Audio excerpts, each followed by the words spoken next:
पाहिजे सर समोर. वार असे भरपूर झालेले आहेत सर. नाही नाही म्हणलं तरी 8-9 वार आहेत. नमस्ते मंडळी.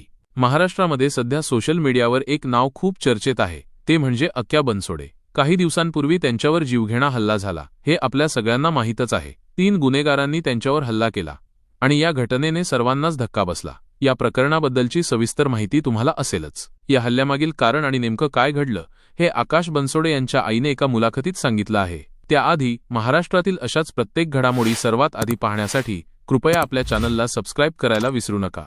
मध्ये बसलेलं होतं सर. ते असं काय बाहेर नव्हता, काही नव्हता, दुकानामध्ये होता. 3 जण आले सर. त्याला 3 आणि त्यांनी वार केलेले आहेत सर. ते त्याला मारून टाकण्याची धमकी दिलेली सर.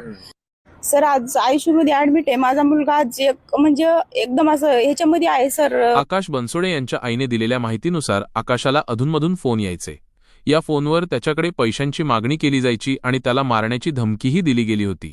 हे धमक्यांचे सत्र गेल्या काही काळापासून सुरू होते, ज्यामुळे आकाश आणि त्याच्या कुटुंबाला मानसिक त्रास होत होता. त्यांच्या आईने सांगितले की ज्या रात्री हा हल्ला झाला तेव्हा आकाश दुकानात एकटा होता. रात्रीच्या वेळी संधी साधून 3 हल्लेखोरांनी त्याच्यावर धारदार शस्त्राने हल्ला केला. हा हल्ला इतका भीषण होता की आकाशाच्या शरीरावर अनेक गंभीर वार झाले.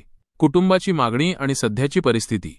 आकाशच्या आईचं म्हणणं आहे की जे 3 मुलं या हल्ल्याप्रकरणी पकडले गेले आहेत, म्हणजेच ते 3 गुन्हेगार, त्यांच्या पाठीमागे नक्की कोणाचा हात आहे हे त्यांना जाणून घ्यायचं आहे. केवळ हे 3 आरोपी नसून त्यांना कोणीतरी फंडिंग करत होते किंवा कोणीतरी त्यांना या कृत्यासाठी प्रवृत्त केले असावे, अशी शंका कुटुंबाला आहे. त्यांना या कटाचा पूर्णपणे पर्दाफाश करायचा आहे.